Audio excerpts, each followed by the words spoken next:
Hello and welcome back to another episode of Autodidactica. I am one of your hosts, Glenn Slade Clark Jr. And I am the other one of your hosts, Matthew Winslow Paul, the first, Fantastic. The first, second, and third, perhaps. It would be perhaps. cool. It would be cool if you could reincarnate as yourself. Yeah, Like just be born as you again I'd and make them do remember menial everything. tasks. Oh, I was thinking cloning. No, reincarnate, like you die and you get reborn, but you're you. Oh Like you're man, dude, just you. You don't have a I would different love that. body. You're just you. I love the prospect of eternal life, and that sounds like it to me. Yeah. Yeah, I bet that's what that's kind of like if we become digital beings at some point. But I saw a We can headline the we'll other day that was basically talking about reincarnate it. it ourselves. They were saying that if you survive to 2050, the odds of you achieving immortality are very likely, Oh yeah.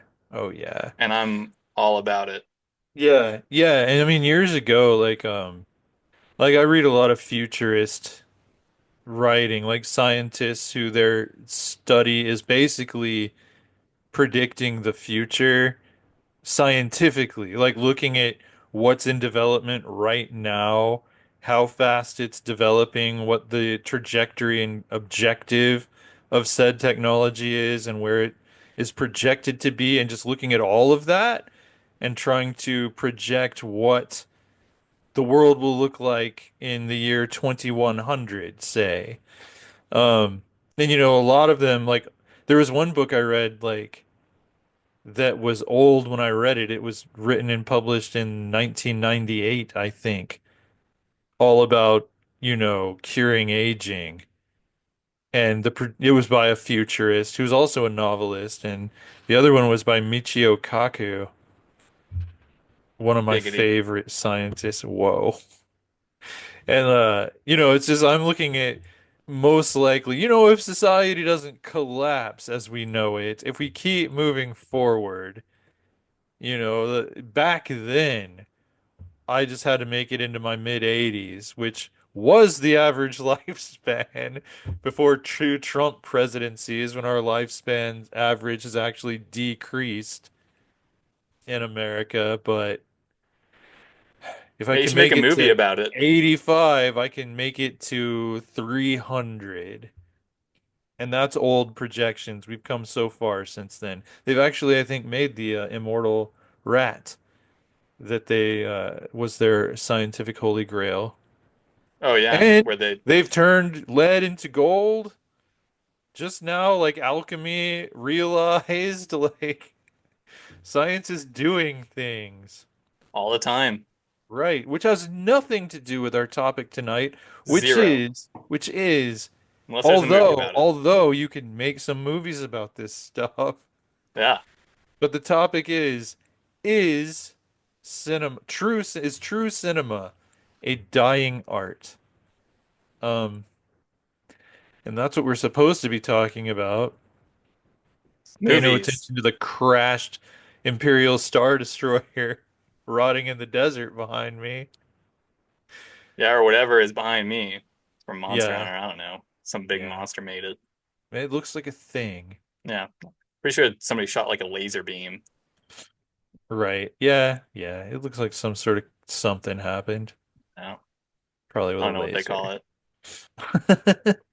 Yeah, we're gonna be Um, talking about movies and is true cinema. Did you call it a dying art? Or just I dying? think Is it a dying? dying, is it dying? Is it a dying art? Like cinema is an art form. Is it still, or is it just a cash machine? Hmm. I mean, I might as well bring up a couple of quotes up front. Let me Quote away. read this one. Okay, so a couple years back, Martin Scorsese said about the Marvel movies.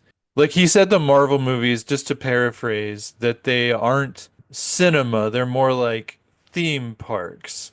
Where you show up, you have Yeah, a he good time, said and then you don't think about it anymore. right, and he says he doesn't go see them. He tried. I think this is the initial quote. I don't see them. I tried, but that's not cinema. And then he went on to say, honestly, the closest I can think of them as well made as they are, with actors doing the best they can under the circumstances, is theme parks. It isn't the cinema of human beings trying to convey emotional, psychological experiences to another human being. Which basically, like, it's kind of like, well, and let me do the George Lucas one, actually. What happens now, and it happens in streaming probably more than features, but features the same thing. Nobody knows what to do. The stories they're telling are just old movies. Let's do a sequel. Let's do another version of this movie. There's no, and it's not just in movies, but in almost everything. There's no original thinking. It's like people just, I saw something, let's do something like that. Yeah. And it's also the way the movies are sold. If you go in and say, I've got something that you've never seen before, and you don't understand it, it's very hard to get a deal. I mean, you can do it, but it's like this big studios, I mean, they don't want that. They want something that is like something they've seen. It's Because they interesting. don't have an imagination to come up with, to see something that isn't there. Gotcha. So he was talking about originality and Uh-huh. re sort of redoing what's already been done over and over again as a Right. means of getting big studios on board with a project. Uh-huh. Yeah. And that's what I've heard a lot of people in Hollywood talk about now. It's like you used to be able to take an original idea like Star Wars and get a studio to back it where it's coming out of nowhere. Like he made that movie because he had a couple hits and they were like, "Well, you can do whatever you want now." Like a lot of directors have had that, like Right. Quentin Kevin Tarantino. Smith. That's how he got to do. Yeah, it's like you had this, it was a hit. What do you want to do next? We'll greenlight anything Yeah, for you. Abrams, Peter Jackson. Hmm. Um, Yeah, I mean, yeah, and then plenty of names out there. yeah. And now in a Ridley. package. Yeah, sorry, I was trying to Oh, think of Ridley another big one. Scott? Yeah, Yeah, Ridley Scott. And what has he made recently? Lots of Alien movies and Gladiator 2. yep, Because it's all sequels and remakes, and that's what that George Lucas quote yeah. They want was. Like, the producers, or sorry, the production companies. They don't want an original idea. They want something like what they've already seen uh-huh. because Right, because they want something that's already been proven to work. yeah, Which and that's like the difference even back in the day, like the difference between a studio film and a film that's from a visionary director. Like a studio's idea of a sequel is let's just do that movie again, but a little bit different. But you have a visionary director come in, like James Whale in the 1930s was a visionary director, and they brought him in. Like he directed the original Frankenstein um with Boris Karloff 1931, and then they wanted a sequel, and he went crazy with it. Like he did it. The sequel is arguably better than the original, The Bride of Frankenstein. But, if the studio had just factory produced out Frankenstein 2, and it would have just been like later when he was off of them after a while, they kept making those movies. But, he's like, I directed the first two, the others were directed by hacks. Like that's not. It's like the studio was like, we need Frankenstein money. People go to the movies to see Frankenstein. Let's do Son of Frankenstein, Ghost of Frankenstein, House of. Let's have Frankenstein meets the Wolf Man. Like let's make some money. And that's yeah, before sequels were even in vogue.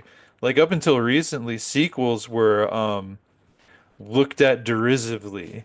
Like they were just seen as cash grabs and, probably pointless and inferior to the original. But you have your Brides of Frankenstein that surpass the original. You have your Empire Strikes Back Return of the King. and Aliens. Like, yeah, like when you have a visionary director, a sequel can outshine the original because it takes bold swings, it doesn't just Kills characters, rehash like what you you've know. seen like okay, so the J.J. Abrams Star Wars movies. Yeah. I enjoyed them. They were entertaining. It's kind of like Scorsese said. It's like a theme park. It's like riding a roller coaster. It's fun, but is it really art? Like in the way that the original six were, where that was an artist's vision. Like, but then, like honestly, what the studio wanted to do with Star Wars in the very beginning was a sequel that just brought back the original characters and basically did the same thing over again. But that's not what they got, and they were horrified until it made hundreds of millions of dollars. But that's what they wound up doing. Now that it's no longer an indie property, it's a studio property, and the studio is coming in and micromanaging the director, and you know, they basically had new characters and old characters come in and do the same story over again. It's just kind of a remix. Um, but so like, and the other thing is, if it's not a sequel, if it's not a spin, like the Marvel movies, like that's what Scorsese was talking about, and how it's sequels and spin-offs, like several a year, and they aren't. It's not like a director comes to the studio and says, "Hey, I've got a crazy idea for a Spider-Man movie or something, or for a movie based on a comic book." It's the studio says, "We are going to make a Spider-Man movie and here's the release date." We don't have a story, we don't have a script, we don't have a director. We might even not have an actor because maybe we're just going to reboot it. You can watch Uncle Ben die again and like we're just gonna keep starting over because part ones bring people in. They're not gonna be lost. Like there's no integrity to this story anymore. It's a cash grab. That's one way of looking at it. Like, and yes, I mean the directors and the actors and the writers do their best within those constraints, right? Most of the time I feel like they do. But Yeah. sometimes they're just like, this is a paycheck. Like even back before it went nuts, like Jaws 4, Jaws the Revenge, which was just absurd. And I thoroughly enjoy that movie, but it's terrible. Right. Um, like it's an unintentional comedy to me, but Michael Caine has never seen that movie, and he was in it, and he was like, "Yeah, I just did that movie to buy my house." Like Yeah. so sometimes he did a good job. He was the best character in that movie, in my opinion. But still, he's Michael Caine. Like he's not gonna suck in the movie, but he was just doing it to get some money and buy his house. He didn't give a shit about Jaws the Revenge or what a pile of dung it was. He didn't care. So, and that's all it was. That Jaws the Revenge had no like it was a roller coaster ride. It was not a brilliant artistic vision, in my opinion. It was a studio saying, "We want Jaws 4. Get us a director, get us a script. Jaws 4 is happening."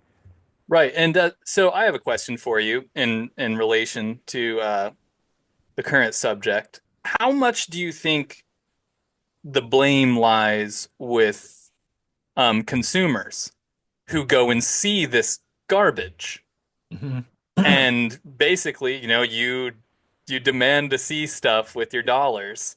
And Right. so, the studios, they make Spider-Man, they say coming summer 2027 before they ever have a script or hmm anything done. And then we know this, and then we go see it in droves. hmm And then we say whether it was good or bad, but whether it was good or bad doesn't matter to the production companies. It's whether we went and saw it. Right. And Right. did we spend money on it? So how much of the blame lies with, just our culture of consumerism, where, hmm I wrote down, oversaturation brought about hmm by consumerism. you can't just be a visionary and have an idea and walk into a studio anymore because they Hmm. already have the next 3 years blocked off for what they want to do. Right. And there are fewer studios because of mergers. Right, right, absolutely. And but on top of that, there's just because I feel this way about the music industry a lot. Anybody Hmm. can do it now. There are movies that are Hmm. in theaters that have been shot wholly on iPhones, Hmm. like, as sort of a bit of a product demo as well as just look at, a studio or production company director trying to be bold. Um, Hmm. for whatever reason, but people are making movies, indie films. There's an oversaturation of those. I don't see them because there's too many. And, Hmm. then, Really, you think there's an oversaturation of indie films? yeah, absolutely. There's just like there's an oversaturation of Oh, bands. well, Like you'll never yeah. hear Yeah, I about see them what because you're of how saying. many there are. Right. It's How kind many of are, like you're well, I not mean going to there's an get, oversaturation of everything. It's like yeah, because of, there used to be three television networks, right? right. Now it's like every I've got studio has 700 a channels. streaming service. There's cable if you still are into that sort of thing. There's YouTube. Everybody is making original content Yeah. and like you can't see it all. Like in the old days, like people would talk about what was on TV and everyone knew every show because there were even whether they watched them or not, they'd at least heard of them because there were only three networks. Or, have you You heard know? about this director uh prodigy coming out of, Stanford, in the 1980s, this guy or Hmm. that guy, and he made this one movie, made several movies in college, short films, and then he gets a studio deal because he's essentially the Michael Jordan of movie making at the time because he's the Yeah. the the guy who made the headlines. And Uh-huh. now, there's so many film students. Film is a relatively new art. We haven't even touched on that. That True. film True. is a very, very young art form, Right. and We've only I had it think since the late 19th late century. 19th It's century, and only had sound since the 1920s. Like yeah, for the which to say it's only had sound for 100 years, but look at the grand scale of human history. sculpting has It's been a around new since, art. yeah, Yeah. Like everything sculpting, else, singing, music, writing, music, yeah, writing, all of that has been around for storytelling. thousands of years. Yes, and so But it's film is a it's new arguably art. the newest art out there. The newest Right. mainstream form of art Hmm. is probably film. And it wouldn't exist as a mainstream art form if not for big studios. If you Right. look at least up to this point. And I wonder if maybe that's where we're going with it. Like maybe it's going to become more indie as like because it's not having its best season. It's not having its best it's not on its best game, the film industry these days. And it's probably because of oversaturation. Right. And so I think as an appreciator, is that a word? Um, Appreciator? yeah. I And don't know, a connoisseur. yeah, I wouldn't say a connoisseur, but as a consumer, Uh-huh. you know, uh, I'm only here to enjoy what I like. And, I will never see every movie ever made. There's too Oh many. yeah. Oh yeah. No And way. so you can only see what you have heard about and what you can make time for. And so Hmm. I have become, as a consumer, more selective with yeah, I stopped watching Marvel movies, and it's not because they're not Uh-huh. good. I enjoy the theme park every time I go there for the most part, but I'll never walk out of a Marvel movie and be like, that was just trash. Right. The Well, special effects are yeah. cool. Uh-huh. It's 2 hours, maybe three if it's a conclusionary Uh-huh. one, or just they put more time into it, or the story just took that Yeah. long to tell. Hmm. But I do enjoy them. Are they rewatch worthy? Not most of them. Are they over convoluted where you have to watch other things to understand what's happening in this one? Sometimes they Uh-huh. can be. Um, Right, you have to do your homework. That's why I haven't seen the most recent one because Zach told me, our friend Zach told me that I needed to watch all the Daredevil stuff to go. And I'm like, well, I don't have time for that. That's a lot So of Daredevil. it's a lot of Daredevil. And yeah, what was I And gonna so, say? we just mentioned, the title of this is true cinema dying? And we're over Mhm. here like it was just born. Right, but is it going to die in infancy? Like, or right, I kind of like the thought that independent filmmaking, like, so my friend showed me I never watch Star Wars fan films. I don't watch any kind of fan film. I'm not really interested in fan fiction. If it doesn't count, I'm not really into it. I mean, I'd make an exception, but I did make an exception. I watched this Star Wars fan film about Darth Maul that was very short, just, to appease him because he wanted me to watch it and was holding his phone in front of my face. But as I'm watching it, I'm just like, who made this and how? Because the special effects and the cinematography on this thing are comparable to they're better than what the original actual Star Wars films were when they came out. They're comparable to modern big studio films. Like, so how, and granted, it's really short, but do you have to be rich to do that? And I think the answer to that is becoming more and more no. Right. I think you can get, especially with AI, which is a whole other topic. I don't know Yep. if we're doing that one. But I'm going to try not to veer off into that. But it's just that, and I've always thought, like, as a storyteller myself, like my dream is to be able to record my dreams perfectly, and play them for people. Like, because if I can lucid dream, that's all what I thought. I'm like, the way I'm going to make movies of my books is I'm going to go into a lucid dream and start blocking things and, casting the characters and, just directing the film with dream imagery, and I can literally do anything. And one day, they've gotten to where they can record dreams. That's not very good quality, but you can make stuff out. Like you can make faces out. Like, I mean, that's how we know that cats don't look at you and see a human being. They see a big retarded cat. Yep. And I mean that in the clinical term. Like, cats think that you are a handicapped cat. Yep. You That's why you they'll cannot bring hunt you on your dead own. birds. Yeah. But Yep. it's like They lick you and clean you yeah, because because you're you filthy. clearly can't do it. They never see you licking yourself clean.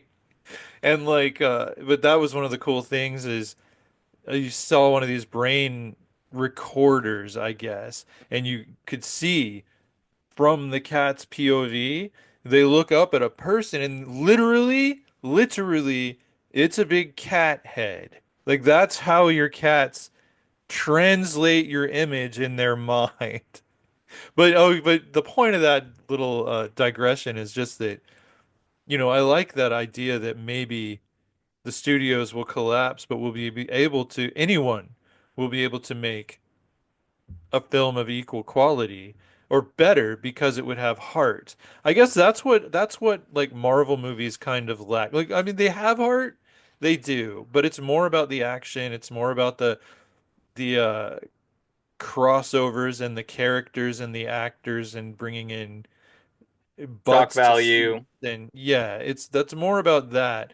It's just like I said, I think the creatives making those films for the studios do their best to be artistic, but they don't have full control of that. Right. No, I mean that was my main beef with Deadpool and Wolverine was Uh, that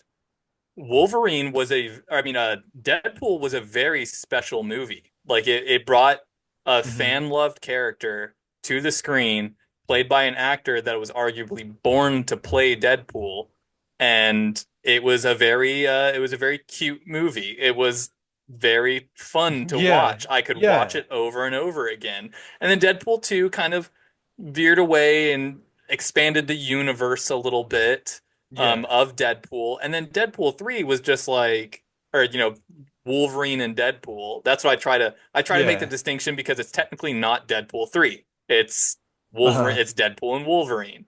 right. And, but it It's was just like, meets the Wolf yeah, Man. it's Freddy versus Jason, Yeah. and, it just felt like Like there was zero character development for anybody in Hmm. the whole dang thing, where all the movie was, hey, did you hear who was in Deadpool versus Wolverine? Did you hear who showed up for this? And they brought this actor back, they brought this character back, and he Hmm. showed up, and they showed up, and she showed up, Yeah, and and oh, and what stories are they seeding in this one? Like, yeah, what spin-offs are we gonna get from this one? yes. And You so like know? by the end of the movie, I was just like, what did I even just watch? Like it just felt like a huge Marvel verse plug that I just Right. A watched. big commercial Yeah, for all the and other movies that are also big with a lots of commercials for lots of all the other F-bombs and movies. lots of like Right. witless banter, and how can we, Hmm. it felt like they were like whipping chat GPT to come up with Deadpool lines, and just Hmm. that's all Ryan Reynolds was saying throughout the whole thing was just like Yeah. generic what would Deadpool say Right. things, and Right. then what would Hugh Jackman's Wolverine say, and it just felt very disingenuous to the first installment.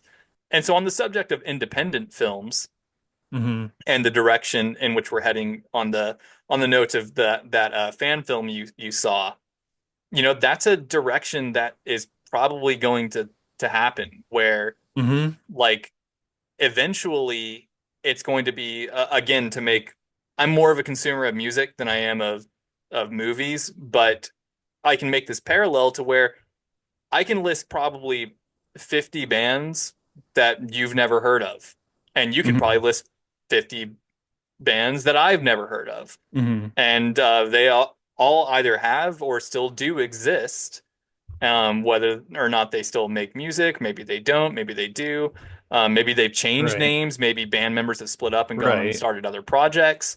And you would never hear about them unless you heard about them from me. Right. Because there's so many. There's so many.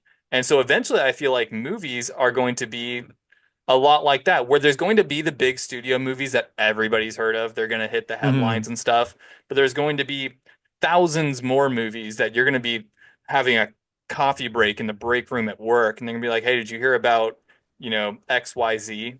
And you're Hmm. going to be like, no, who directed it?" And they're like going to be like, you know, John Doe, and you're gonna be like, never heard of him, and then they're Hmm. gonna be like, you're gonna be like, who's in it? And they're gonna be like, these people that you've never heard of, and Hmm. it's just going to become more and more of a niche art form where people are making 45-minute, hour long, 2 hour long films that Right. are, subjectively good. It's probably going to get much more Hmm. genre niche, and Yeah. Or, I think the more indie creators you have in the mix, the more genre defiance there will be too. Like people doing just crazy stuff that's yeah, way because I out mean, there, which you don't see that much of it anymore. Like, it's an interesting concept to look at film cinematography as an art form, because it's cinematography itself as an art form is less of an individual art form and more of the conglomeration of every art form known to man. right, it's the most collaborative art, You've I got, think film you have is, acting, you have storytelling, you have costume design, you have music, you have right? lighting, you have Hmm. everything all Yeah, people together. doing backdrops, like Yep. either by Prop painting making, in the old days or digitally. You have animators, you have, animators, yep, CGI, computers, yeah, the and even hand everything. drawn. And People who so it's, do hair, like you have yeah, professional hair designers. makeup, They're special all effects working on makeup. movies. Yeah, every artist is needed to make a film. Like every kind of artist. And I love that about film. But Right. And I mean, it's also what makes film so exclusive mhm. right now. And, as we were just discussing, it's becoming less exclusive. But filmmaking almost always requires a budget. Yeah. And it's a budget, and most art forms require a budget. whether it's in actual cash money dough or in time invested, Hmm. aka time, time you could be making money that you're now Yeah. spending Yeah. on your stupid paintings. And Right. so I mean, it's exclusive because it's like you have to have money to get into it Hmm. to to invest and bank on Right. essentially, whereas if you're a good drawer, you can go Hmm. to, Walmart and get a sketchbook and some Hmm. watercolors and you can create fantastic art with that for, $20. Whereas if you want to make a movie, you are asking, anywhere from 10 to 1,000 people to bring your craft into this project, Right. and they Right. want compensation and Deserve it. Like, and yeah. deserve it. It's different than, the early YouTube days Hmm. where all these modern household name creators just got to start making stupid videos, Right. and now you have you know several $1 million brands Hmm. that were generated off of just some kids having fun for the Yeah. most part, and Yeah. True. nowadays you to do that, it's incredibly rare. Hmm. There's any number of online tutorials on how to be the next Mr. Beast, on how to Right. be the But next you this guy there's or that guy. all those are that's a genre unto That's a itself. genre The of how to itself. do this, how to be this guy. They're not that guy, but they know how to, like you Right. kind of have to be that guy. Yeah. There's a certain it's Well, the the stars have to align. personality. Yeah. The Yeah, stars it's have to align. You mhm. have to get noticed. You have to get branding. And I'm sure a lot of people don't think about the amount of thought and work that ended Oh up yeah. going into all of those people's YouTube channels Yeah. and how they started, they took a look at their character that they were Hmm. portraying and how do I lean into this and make money off of it, or do I need to come off of that character and redefine my character? Hmm. And yeah, that's how you end up with Jake Paul.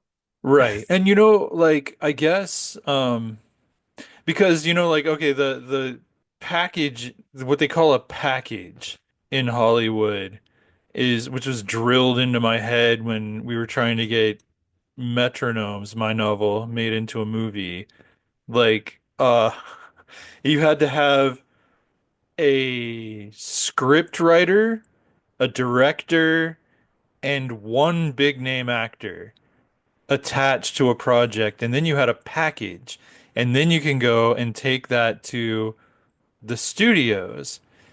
And now there's another actor, and I can't remember who it was, but I was watching him do an interview, and he was talking about this. Like, what now? It's like you need a script, you need you need a script writer, a director, one big name actor, and an IP. Oh If yeah, you don't have an IP, they're not interested, and your IP could be Crest toothpaste.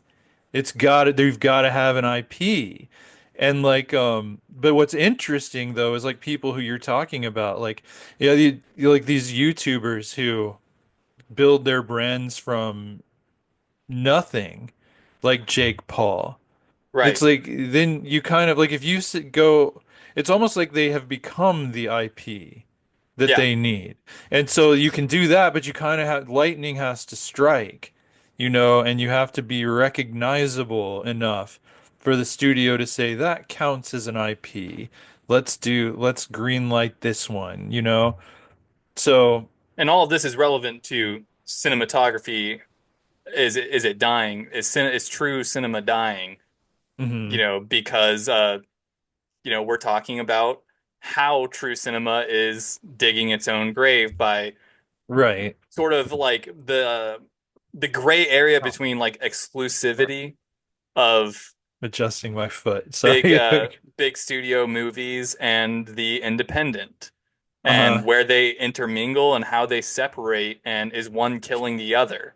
Hmm. Because you could argue based on everything we just said that independent films are coming after big studio. You just don't hear about it because the news is, it's very rare to report on that because they're going to report on the Marvel movie, which does make money, Right. Right. over reporting on, the Darth Maul movie that's objectively better than all of the sequels. Hmm. And, or so on and Right. so You forth. don't, So most fan films don't get that much. Oh, there was another one though, but I don't know if that really counts as independent. I know a guy that Like through the Star dude who Trek. directed Oh, my what? music video for my band way Yeah. back in the day. I met this dude who was a what do you call it? A special effects uh, Hmm. designer, getting into directing, and I've been following him on social media since I met him, and he's been diving more and more into directing, and I'm pretty sure he has made a short Star Wars film Hmm. about a and I like the way he did it from everything I understand about it. He did it a long time ago in a galaxy far, far away, and that's his Star Wars. Uh-huh. There's no he doesn't give you a time and place. Hmm. It's just the old adage of, Sith versus Jedi. Hmm. It has nothing to do with like Anakin or Darth Vader or Luke. It's Yeah. in a indescript point in time in Oh, that's cool. That's kind of like the land most of Force episodes and of this lightsaber. the Star Wars anime, Visions. Right. Yeah. It's just somewhere a long time Hmm. ago in a galaxy far, far away where there were laser wizards in space. And Laser Wizards in uh, Space. I want to he see made that an movie. excellent thing. Uh-huh. Independent filmmakers are getting better. Like Right, it's right. getting more easy to DIY. Yeah, And and it because this guy, looks almost like a he did it in studio his film. backyard, and there was like a freaking starship crashing in the backyard of his house, essentially. It was the Right. backdrop, and he put some boxes and some platforms, lit a couple fires with some smoke, Right. and like he had a Yeah. character like jump off of like a starship, like a starfighter, cut it in half, and then like land like superhero style, and then spark his two lightsabers, and it was absolute badassery straight out of Uh-huh. a Star Wars movie, and it was all just shot in his backyard Wow. and then just edited to have, a space battle happening in the background and, all the Hmm. laser effects and the lighting effects. Even the costume was just like a bathrobe that he like touched up in post to look more like Sith robes and whatnot. Wow. And it Yeah. was, I mean, don't get me wrong, it takes talent and dedication to get to that level on your own. Hmm. And, but, if you do find yourself with that drive, you can get to that level, you can call over some buddies with no Yes. acting experience to act. Hmm. And you know, uh, Yeah. so yeah, I have another thought, but I'm gonna write it down so you can get Okay. get to your thing. Okay, because I mean what you're saying kind of takes me back to where I wanted to go. I wanted to speak to something you said earlier about how much responsibility do audiences have for what's happened to cinema. And I mean, one thing I want to mention is that if you look at what happened a couple years back, I think it was a year or two ago when Barbie and Oppenheimer opened up. And Barbie is an IP, Oppenheimer is a historical figure, could count as an IP, right? But they weren't sequels, they weren't remakes, they weren't spin-offs. And Barbie was, I would say, a surprisingly cinematic film. Like it was very artistic. It had a message that wasn't by Barbie toys. It was about feminism. It was about empowerment. And it was about, kicking the patriarchy in the nuts. It was a good movie, whether it had an IP attached to it or not. And audiences flocked to these movies, perhaps because they weren't sequels. They weren't setting up a giant franchise of sequels Oppenheimer and 2. spin-offs. Right. The regret. Like, I don't know. But like, and And then it's on just history over the last 75 years. right. Yeah. Yeah. And like they were great films and they did tremendously well at the box office. Like the studios were shocked that they did so well. They outperformed the things that they, were expecting to make all the big money. But then, on the like what you were just talking about, now just getting your buddies to come and help out and doing it on a really low budget. Like Clerks, we talked about 2 episodes ago. Storytellers. Uh how Kevin Smith, the director slash writer slash actor who plays Silent Bob, sold his comic book collection to make this movie. He didn't get millions of dollars for his comic book collection. He got thousands. He set it up in I think the convenience store where he worked.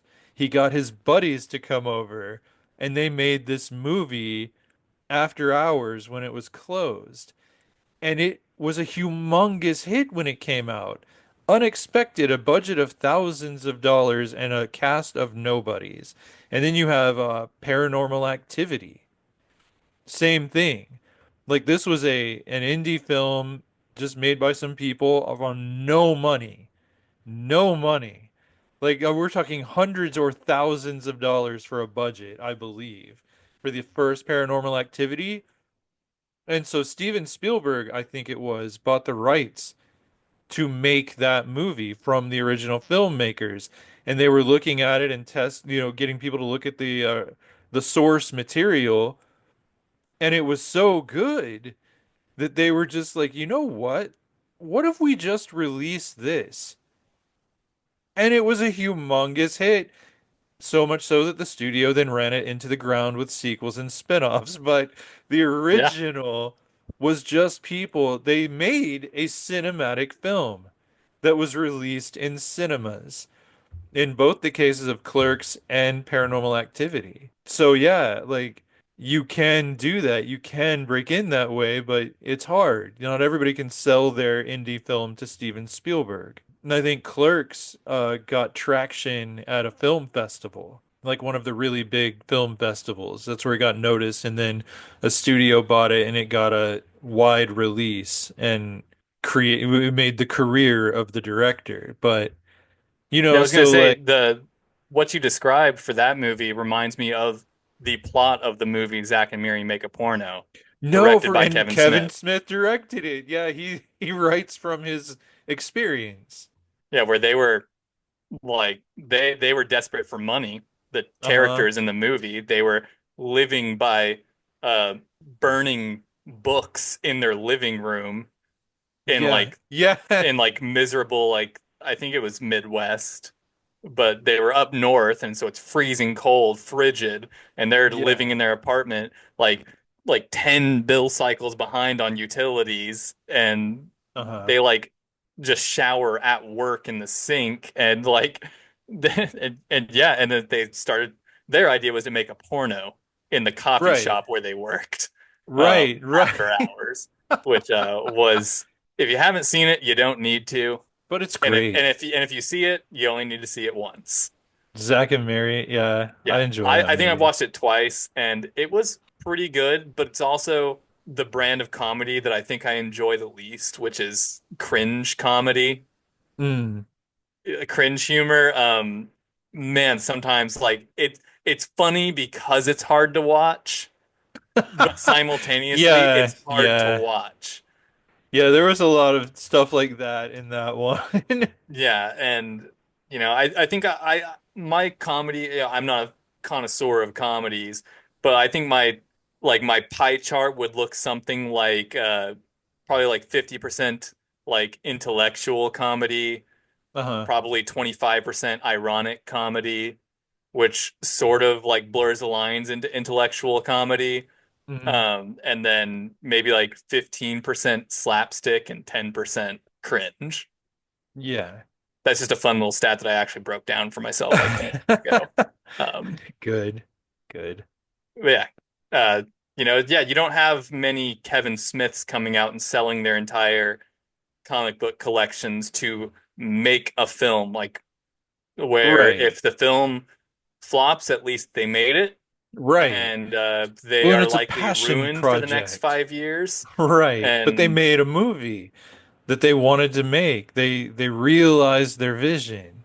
actually, So it wasn't about making millions of dollars. That wasn't even expected. They were literally just doing it for but I fun, think like how unless we you do have this podcast. yeah, unless you have like a goodie bag full of artists like Yeah. that, Uh-huh. that's actually my point exactly that I came up with a moment ago that I wrote down. Um, is do people make films for the sake of making films anymore? If they ever Yeah. really, really did, like, there's rare people that do that, but like cinema as a whole, I think is just Huh. rooted in commercialism. Like, Mm. like people make films to make money off of them. And like, Right. The yes, they have a studios. vision, they have Hmm. like, but and so like directors, yeah, they're the artists, actors are the artists, but movies aren't often made for the same reasons that painters paint, songwriters write songs, sculptures sculpt. They're Well, it but you seems could like say, it's so integral into like commercialism to where like that's where it came from was let's make something for people to pay money to come and see. uh-huh. And like you Right. cannot make them for free. Hmm. And Well, so yeah, it's kind of like recuperating the money you put into it is important, especially if you're dropping millions of dollars. right. But even then, I don't know that it's like, an artist with a vision, a director with a vision, a screenwriter with a vision, like Good Will Hunting, which made Matt Damon and Ben Affleck. Yep. It's like whether it made money or not, they were going to put everything into making that movie. Whether Clerks made money or not, or Paranormal Activity, like they were going to make those movies. And then you have like big name actors who will take roles that they just believe in and they'll do it for scale or for nothing. Like they'll Yep. just say, you know what, don't pay me, or just pay me scale. Like I'm not Jack Nicholson. I just want to be in Mars Attacks. I love the script. Like that kind of thing still happens. And the studios love it because they don't have to pay them as much. Right. But um, I mean, that doesn't happen all the time, but it does happen. Like, I don't think everyone is in it just for the money. Like, I mean, that's my opinion. I'm not stating that as though it is a fact. I'm not arguing with you at all. I Right. think both opinions can coexist. I think what I was thinking about while I was in the little boy's room was just the unique place that cinema holds as an art form. With Uh-huh. its, I think it is probably as we described, it is the conglomeration of all art forms into one. The biggest modern collaborative art projects that are created Right. are movies and films. And being that they cost so much, they have to have some sort of financial backing most of the time, Hmm. which ties them so closely with the interests of people that are only in it to make money, investors, if you will. And Right. so, being that, like, I guess it just comes down to what, and this is what I wanted to start this thing with as well, was how Hmm. do you define true cinema? Oh, I was gonna come to that. That was gonna be my And next question. because like I basically just defined it for myself, which is just a massive collaborative project Hmm. that has um very close ties to generation of revenue and Hmm. return on investment. Yeah. I mean, well, And technically anything that's released in the theater is cinema, but I guess cinema as an art form, as a serious art, where the people, yes, you need a big studio to finance you, but the primary motivation is to tell a story, to deliver a message, to explore the human experience, like to make people feel things and So not why just so why make a movie and not just write a not just book? like, oh cool, that's an X-Men reference, like to make people like really like if you look at older movies, like some of the harder to watch films from like the 1970s pre-Star Wars where everything was depressing. I mean, they were directors and writers and actors trying to like show you this human struggle. Like warm like okay, like Saving Private Ryan, another Love movie that we movie. talked about 2 episodes ago. That's what that movie was about. It's like Steven Spielberg doesn't need any more money. Like if Right. he took that project, he took Schindler's List, Lincoln, just because he wanted to explore those things as a storyteller, as a visual cinematic storyteller. And Um, also had the advantage of being Steven Spielberg. exactly. So he gets a green light. Like Yeah. he walks into the room, he says, "I am Steven Spielberg," and they say green light. Yeah. Pretty much. Like It he could it can't could be have it could be a movie about bikini zombies right. or And like something. and they're Okay, like, if "This is Spielberg wants to do it, shit. Did I mention that I am Steven Spielberg? Green light. We're yep, I taking would it." see that movie. Yeah, right. I totally would see that Spielberg's movie. Zombie Strippers coming summer 2026. That would be so And it's entertaining. just it is just a life-changing film. Right? Right. It really does break down the human Yeah, experience. it, You're it just like, what am I doing with my life? I can do so much more now that I've historians in seen this 2000 years film. trace back the utopia they live in to that film. Right? That was what If started it Steven all. Spielberg had never made a movie about zombie strippers, we We wouldn't be wouldn't here have cured today. leukemia. Right? Right. But so like I guess to me like technically anything released cinematically is cinema. But I think the well like Scorsese was going for in that quote. What George Lucas is talking about in his quote that we had, like it's to me it's much more just that. It's an artistic intent. It's a like I don't know how to explain it. It's like like even musicians and sculptors. Michelangelo was paid to paint the Sistine Paid. Yeah, Chapel. absolutely. It's still considered a brilliant work of art. Right. Like, but it wasn't his idea in the first place. So, but it still he went into a commission and he put himself into it. And, like everybody in the arts is trying to make money to survive, but making money isn't the end game, it's a means to an end. And the end is being able to walk into a studio and say, "Did I mention that I'm Steven Spielberg?" And Yeah. they No, and I greenlight totally agree your with that. vision. The Yeah. end game is being able to just make the movies you want to make. Sort of like what you mentioned with having an IP. If you're Matt Right. Damon, Right. you get the movie. Like, Right. if Right. you have an idea for a movie and you are Matt Damon or, Ryan Reynolds or Ryan Gosling, you get the movie made. Somebody Hmm. will invest in your movie idea unless it is Right. absolute dog crap. For some of those names, Right.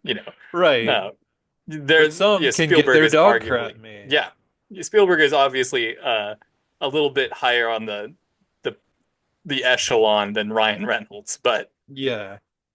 but yeah, no, I could see that the end game for upcoming actors, directors, and whatnot is to maybe you've made several terrible terrible movies, and you're just trying to have one breakout where you can get anything made afterwards. I mean, look at what uh M. Night Shyamalan has been putting out. Hmm. Arguably misses Uh-huh. over and over again for the last, you know, decade. And I've watched them, and I think I'm like one behind on his films. I'm Um, several, I think. but I often watch his director's commentary, Hmm. and he's like, yeah, my kids wanted to see a sequel, so I made it. And like with his superhero thing, Oh, right. starting with Unbreakable and then Split and then Mr. Hmm. Glass. Yeah. And yeah, that was his like he always wanted to do one and put his own spin on it. And you watch the director's commentary, and that's the only reason why he made those. He said he got the green light for Unbreakable. The studio, his investors liked it. But then Split and Mr. Glass, that was just all him being Uh-huh. like, I wanted to continue the story. So I'm M. Night Shyamalan, and I did. Yeah. Yeah. And Because he so can, because he's gotten there. he's gotten there. He can just make the movies he wants to make. And a lot of them are arguably crap because Hmm. he has a formula that has not changed Right. You know ever. there's going to be a twist ending And sometimes that's going to the be out of twist is utter nowhere. garbage. The last one I saw was just such a letdown that I was just Oh. I saw and I could be mistaken because I think his daughter is directing now too. Oh, really? Oh, And I think wow. she was the primary director for the film that I most recently saw, but M. Night Since he's Shyamalan was old. involved. He was Okay. like advising director or some made up title, I'm sure. Yeah. Um, he had a role in the movie, the making of. Hmm. And I just thought it was like it was too cookie cutter. This is a Shyamalan film, I see. and Yeah. Or it it's like just he's leaning into his formula, like maybe it's just lazy at this it point. it I just didn't see it, so I it can't felt like he has like a bullet point share an opinion. list Uh-huh. of you know check marks to go along with, and Hmm. so like even with as shocking of a reveal or a twist as can be, when you know the twist is coming, Yeah. when you It's can like you're sense it, waiting for it. yeah, when you can sense it from the beginning, like some of his films, you have no idea where it's going to go, and but some of his films, you're like, there's only one way this possibly can go, and then it still doesn't go that way. But because you've been preparing for it, the I don't know, it just undermines the whole project. Like I saw, like the best one of his movies I saw recently was actually based on a novel, and he got in a lot of trouble for it. But it's a Mm. knock at the cabin door. Oh, right. Um, and I think the novel is called like a knock at the like a knock on the cabin door at the end of the world or something or Mm. something. It had a longer title, but Oh, the yeah, okay. No, I wanted to see that movie, I think. and it was. I'm I thinking thought of the the movie was same great. one. The Hmm. author was pissed. Why did he Um, change the ending and he make it changed the ending. okay, don't tell me because I'll probably Yeah, see no, it some I point. won't. But I thought it was good. Right, but you haven't read the novel. I have not read the novel. So we Um, so like the that's jury's always out. yeah, it's always scary to me like to read a novel from a movie I like because I'm worried I'll be like it'll make me hate the movie. I But I like just have as long as I have no problems with alternate endings. Like uh-huh. that's my thing. Because we've discussed this before, I think not in a podcast, but Yeah. just in a conversation about how like don't think the author didn't think of 100 different ways to wrap up, and they chose Right. this one. But I always enjoy, hearing like when you talk about your writing and the processes of, Hmm. just talking about where this could have gone or where that Hmm. could have gone, or I thought about killing this guy and then I decided not to until I Yeah. did, and just Right. I and there's just any number of ways that these stories can go. Uh-huh. Um, as long as you don't like straight wash or Oh, like right. you can't have like too much I don't know, role reversal, like you know Uh-huh. like people are up in arms over Snape being black in the upcoming Harry Potter reboot. thing. Oh, right. This is like they were upset about Hermione being black in the stage play. Yeah, and Even J.K. I Rowling, who's a TERF a now, turf. like she even defended it. Like, I don't think I ever said what color her skin was in the books. Like, No, why? I don't think she ever and said Snape was white. and I'll die on this hill. I don't think those little tiny details are integral to the story unless they are. They're not. Exactly. If it's about race, Yeah. sure. I Um, I just think that, even if the book goes into detail about Hermione's skin color being like her pale, freckly skin and uh-huh, her green eyes and long red curly hair, even if it says that on one freaking page in chapter 36 of The uh-huh. Sorcerer's Stone, that has no impact on any of it. Right. Change That's her page color. The filler. story is still the same. The Yeah. character is still the same because her character had nothing to do with race aside from being a mudblood. Ooh, can't say that. Oh, I said it. We can't say that. And I'm her sorry. I dirty mean, blood. aside from being from Born of mixed muggles. ancestry, a Yeah. muggle parent and a sorcerer parent, or Which was muggle she? sounds like a slur. She was born of She non had both two muggles. muggle parents. Yeah. Muggle is a slur in that fictional world. Is it? Yeah. I guess Well, they because all that's just a use it. pretty much, pretty much. At least I took it as a slur. Yeah, but like, but then you take something like Snow White. Which again, okay, are we getting sick of Disney just remaking their movies over and over and over and over again? And because that bombed twice, like why did they re-release it over? I guess they thought maybe Mother's Day was gonna get bombed hard again. It made thousands over Yeah. Mother's Day weekend. But I mean, okay, that's one where like not having because the character her name is Snow White and she's named after her skin tone. Like in the story.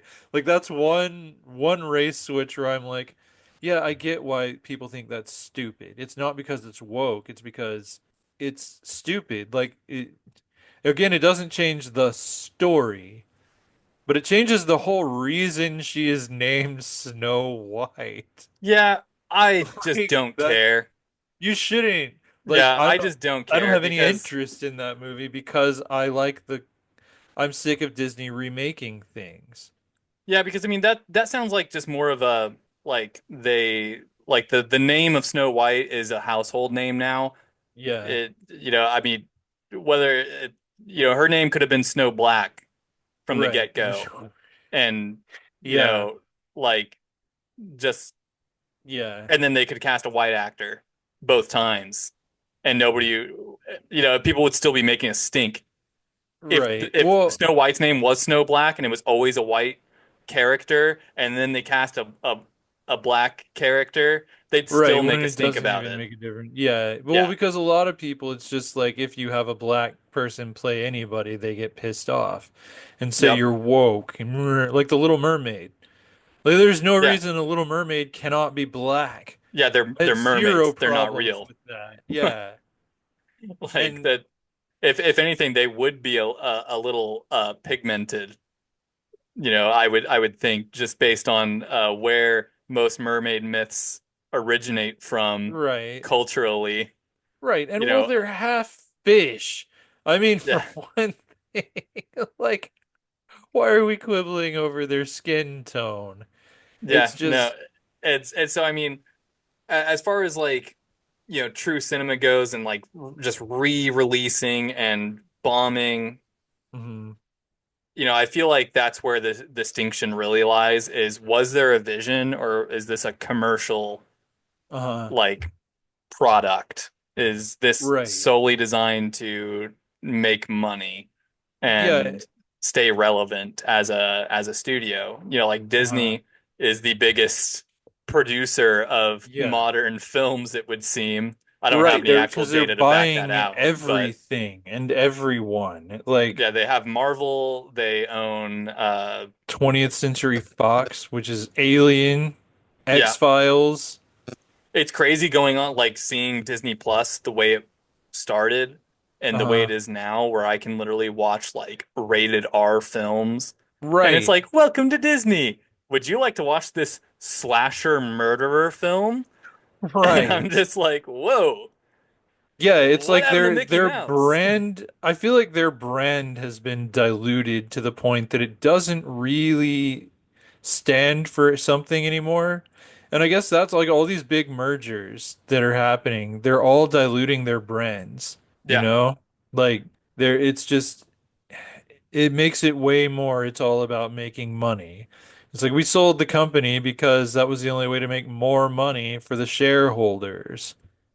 Yeah, no, and I just think that like you can have original ideas and there are like I think there's a very fine line between a good original movie Hmm. and it being too niche to be commercially successful.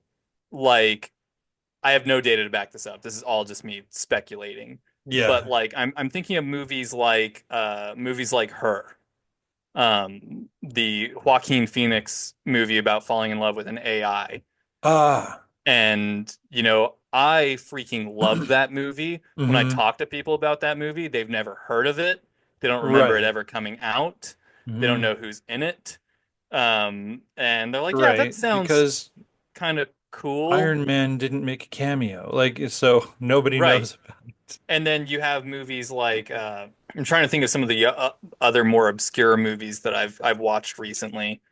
But just with movies like that, where Hmm. I'm thinking of the Matt Damon quote for the most part, that I haven't spilled yet, or the paraphrase of his interview, which is basically talking about how like it used to be like he basically was talking that streaming services are killing theater, like Yeah. Yeah. theatric Yeah, they are. releases. And he was talking about how the nitty-gritty of having to, when you got a movie deal as an actor, you were like paying for you got paid in one installment, and then you got paid after it went to theaters and made its box office run. You Hmm. got paid back like a percentage of that, and then it was DVD sales after that. Well, now Yeah. Yeah. DVDs don't sell. And so you have to make all your money as an actor off of the initial box office run because you don't make anything off of Right. the streaming services that it ends up on Right. after its theater run. Yeah, and they limit the box And office so run you to just a few weeks now. and so you can't afford to miss, Right. like as an actor, as a that's what he says, I guess Which actors is just why have they a all want a nice, lifestyle. safe IP. Yes. And so what he was talking about was like you can't make like romantic movies just about a like a drama. Like dramas are dead in the Right. water because they're going to be niche. That's what I was sort of Hmm. getting at is like not everybody wants to see a crying movie anymore. There's hardly any movies out there that Right. are like just heartstring pullers because Right. everybody just wants Things that two and a make you half, three feel, examine the hours. human Yeah. experience. And so everybody wants explosions. Everybody's feeling too much nowadays is part of what I think Possibly, is yeah. like We just from want to get on a roller coaster yes. and forget about it. And forget about it. Nobody has it seems like, all my friends, you know, are are probably on watch lists or have a hotline saved. And like Right. everybody I know, everybody's ready to just quit their job and fall off the face of the earth. Hmm. Everybody's sick of the human experience. The last thing they want to do is go and see a movie that calls them out Right. on all of their Right. insecurities, and so it makes them anxious leaving the movie theater about God, what if that happens to me? Or like I'm in the same boat and I don't have, Hmm. you know, the, you know, I don't have the advantage of my life being a movie where everything just works out in the end, or at least it Yeah. doesn't feel that Yeah. way. And so I enjoy movies like that. I crave I do movies like too. that. I do too. They're so And like they're powerful in and the and they're right kind of lacking way. nowadays. They are, but they're like, I mean, I had notes on stuff like that, like diamonds in the rough. It's like you have the studio system that just doesn't make that kind of movie anymore, but sometimes they do, like Her. Like I'd Right. written down Alpha as one Right. that like it didn't make money, But and I read a review of it post it not making $1 billion at the box office, and that was a movie, a hypothetical story about the first dog, like the origin of the relationship between a boy and a dog, and it was so good. And like it didn't make money, and I was every all anyone had to say about it was, well, I guess there won't be an Alpha 2. I guess there's not. It's like that's not what this one was about. This wasn't setting up a franchise. It was just a movie. It was just a story, and it was told. It's like Yeah. you don't need to feel frustrated that you don't get to see Alpha 2 now because there wasn't going to be one. That wasn't the plan. I mean, if they had made $1 billion, then the studio would have forced an Alpha 2 probably, but Yeah, it's no, not I that kind of movie, and sometimes they do sneak through movies like that. yeah, no, and I mean They're I so loved rare, and I can't convince, I couldn't pay people to watch it. Like right. I got you to watch it, Yeah, and it was and awesome. it was awesome. But because when people see it, they see it. But people are like, "Well, I've never heard of that, therefore it's like Stan Lee doesn't make a cameo in it. It's like Yeah, there aren't any Death Stars or it's like no, they just don't want to see it because they're conditioned. I feel like people have been conditioned yeah, to. It's like we talk about film like we're business executives, and it grosses me out. Like just we, as in people in general, yeah, talk yeah. about Oh, I heard the it was film industry. terrible, Like why or do we it use didn't make any yeah, money, so why would I go see yeah, it? Like, I'm just right, like, dude, see the right. movie. Like me, Exactly. I'm more of like if a friend recommends something, Uh-huh. that's when I'll see it. Like I'll watch it. I will say I'm more likely to watch it. You know, Right. Chase has been trying to get me to watch a particular movie for like 2 years now. And he's like, "Have you seen that movie?" Uh-huh. Anytime I bring up a movie that he should definitely watch, he's like, "Have you Uh-huh. even watched the movie I recommended?" I'm like, Right. "Haven't gotten around to it yet." But Right. um, there's a lot of movies to be fair. There are a lot of movies. You can't watch them I all. watched Gladiator 2 I recently. haven't seen that one yet. I was pleasantly surprised. Hmm. I thought it was okay.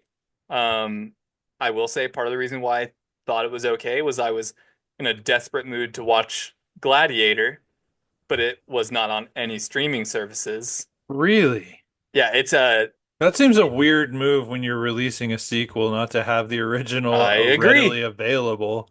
I completely agree. Well, it is readily available for 4.99. Oh, right. Like you have You to can buy it on rent it on Amazon or Prime. Yeah, something. Okay. because Gladiator 2 is on Prime right now, like for free. And if you want to watch the Hmm. first Oh, one, it's free. yeah, well, with subscription, if you pay for Okay. Amazon Prime, which everybody Yeah, does which I now. do. Yeah. Yeah. Well, now you have to pay more. That's what it was. Prime Video, the subscription, like if you want no ads, you have to Uh-huh. pay like $5 extra a month. So like my Prime is not $15, it's $20 I see. because ads be damned. Um, Hmm. but no, I was pleasantly surprised. Um, of course, it made me want to go and watch Gladiator even more, which Right. luckily it came on cable, so I did have to suffer through ads, Ugh. but I did get to watch it and fill in the story because I did not realize that it is a bona fide sequel. It Hmm. was not just a like new story set in the same era, Right. and Right. I thought it was okay. That's the best I can give it. Um, would I have gone to see it in theaters? Yeah, maybe. Hmm. Maybe it's a spectacle movie. Yeah. I mean, the first one was largely a spectacle movie as well. Right. Um, just had awesome actors Right. at the time. I mean, that This was one to me features, a very cinematic movie, yeah, Gladiator. It yeah, was there was a lot of original, like it intent, was. Hmm. and I guess that's where cinema really scratches my itch is when I can like I feel like I can see what the director was going for, Uh-huh. and like some directors are too pretentious to let the audience in on what the vision was behind this movie. I like it when a director almost spells it out. And Uh-huh. like this is like, can you see the vision? Like, Yeah. I guess that's what I was touching on with M. Night Shyamalan, where like sometimes he obscures his own vision so much to where just nobody gets the movie. Hmm. And like and yeah, no, I watched a Heretic was a good movie I watched recently. Hmm. I thought it was a good original. I watched what's that actor's name? Young Professor X. Oh, I can't think of his name, but I know who you're talking He about was the from Split guy as First well. Class. Yeah, from First Yeah. Class. That is James McAvoy. Right. Uh, I watched his recent movie. Hmm. What was Speak No Evil, which I didn't know at the time was it's a remake of a foreign film. It's an American Huh. remake of a Dutch film, Oh, okay. and apparently the Dutch film is better. Shocker.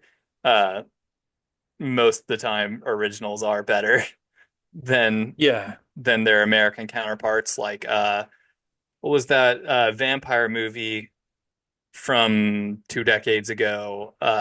Let Me In. Oh, Um, yeah. I never saw uh, it, but I know what you're talking about. I've seen both. I liked them both. I thought they were almost scene for scene. Like they were pretty darn close to being scene for scene, and because it was easy to do, because the set for that movie is very small. Ah. Like it mostly took place in a single apartment complex, and the Hmm. main characters were a elementary school age boy and an elementary school age girl, and Yeah. it was pretty much interaction between an elementary school age boy and a very old vampire Yeah. that looks to be elementary age girl. Hmm. And Hmm. it's Creepy. yeah, he makes a best friend in her and then learns that she eats people. Right. I remember the trailers for that. And I it was wanted to go see it. I it's just a never got pretty around good to it. movie. It's very dark, as you Uh-huh. might imagine. Um, but yeah, like I could, those are, I'm sure they made money. I looked up Her just a second ago. Her Uh-huh. was, I guess, what you would consider financially successful. It had a Hmm. budget of like 26 million and made in the box office like 46 million.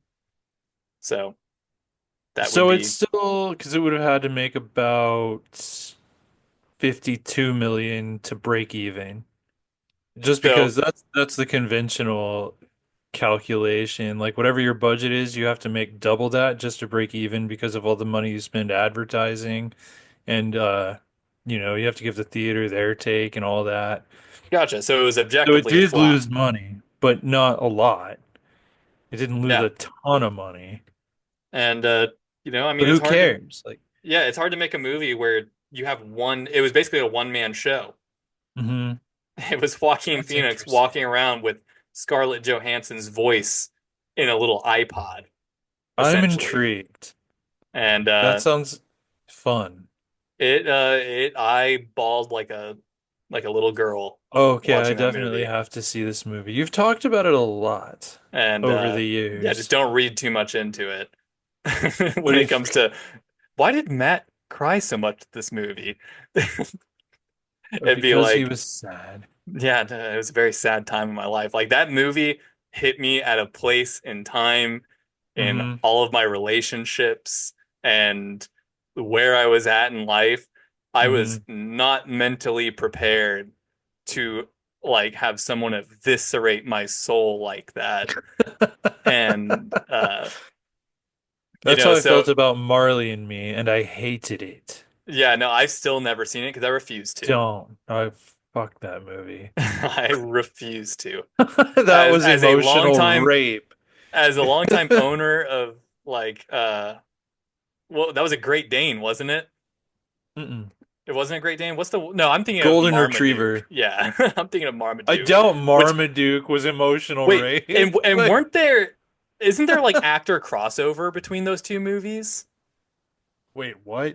Wait, Marley and Me and wait, actor crossover. Okay. I don't know. Yeah, because who's the main actor in Marley and I Me? don't even remember. I try not to think about that Yeah, no, movie. it's Owen Wilson in both of them. Oh, weird. Yeah. Okay. And so that's why I get them confused all the time. Just the Well, I'm breed of pretty dog. sure Marmaduke doesn't die for 20 minutes. No, no, I don't think God, that so. movie. But I'm not Uh, there. but yeah, no. Wikipedia says that it didn't do well, but it is now considered.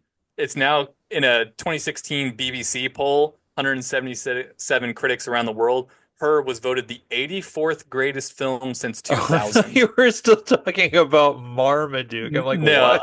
No, no. Okay. I'm sure Okay, so Marmaduke did fine. her is Became a acclaimed. yeah, it became a classic essentially. See, okay, and there you have it. Like, I hate the conditioning we've all been put through as far as how we look at films, like we were talking about a minute ago. Hmm. Like, because who Let me cares how look it up much on money? Rotten Tomatoes first. Because like if this movie is loved by people who see it, why do we care how much money it made at the box office? The only people who should care are film executives. Same with Alpha. Great movie. Didn't make a ton of money. And that to me, that's a hallmark of true cinema. If you want to, it's all true cinema, but you know what I mean. Like a really artistic intent behind a film being made is that the artist didn't care if it made money, but why do we the audience care? Like why do we follow the box office trends? Why do we use words like franchise? Why do we why do we Yeah. use words like content? Why can't we just go to the movies and take the film as it is and judge it on its own merits? I think it's I think it's just at least speaking from an American standpoint, I think it's Hmm. because we've been conditioned to we have this formula where is it worth my time? Like Right. where if unless something costed a lot to make Hmm. and other people are paying lots of money, there is consumer demand for it. Yeah. Therefore, is it worth my time to go and Hmm. see it? And that's like such a abysmal like formula for should I consume this art? Yeah, it really is. And like it's sometimes something. And there's also nothing wrong with loving Marvel movies. No, there's absolutely because If there's I mean, I'm talking like this, but I enjoy going to see those movies. They're popcorn movies. yeah, no, I'm in Blue always 8 years Period, old when I go to the movies, but he talks about viewing paintings as oh, Blue um Period, the Netflix anime. yes, based on a manga about painting, becoming a prolific painter, if you will, just I discovering painting as a love passion. that series. One of the characters in there struggles to consume art. He Hmm. doesn't, the main character doesn't know what to look for in other people's art. He's like, I like making it, but viewing it is very different from Hmm. making it. And one of the characters said that he likes to look at art as food and like Hmm. try to think of it as like eating it or consuming it and look for things you look for your tastes.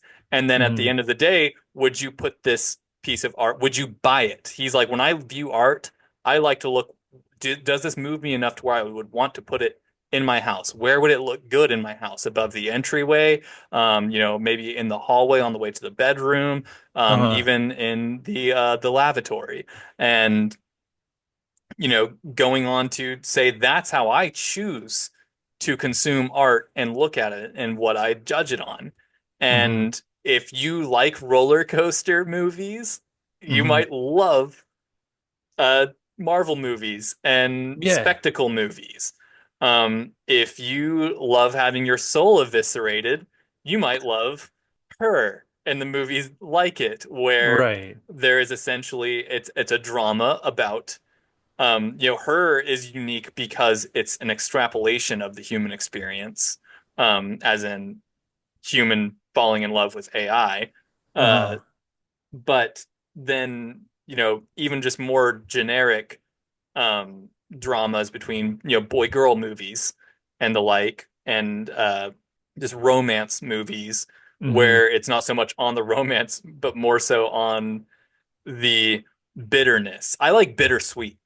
Like I like Hmm. bittersweet movies. I've been that's my jam. I love Yeah. seeing the characters hurt and how they recover Yeah. from it if they do at all. Hmm. I like movies that don't prioritize a happy ending Oh, I over agree. the best ending possible. And just because Right. I think it's the easy way out. I think it's easy to imagine a happy ending. Hmm. Um, Oh, I I think agree it's so much.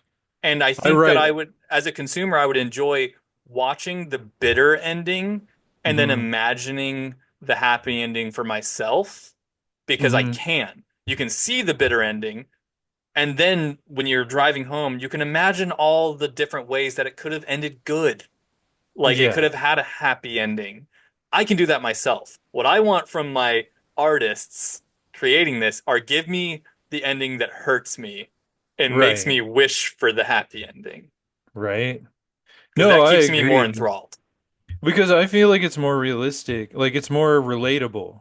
Because Yes. like when I'm writing fiction, I'm always my take on storytelling is there's no such thing as happy endings, only happy interludes. Because, and like most of my work wraps up in a bittersweet way, where I would consider it more of a satisfying ending than unless it's a cliffhanger.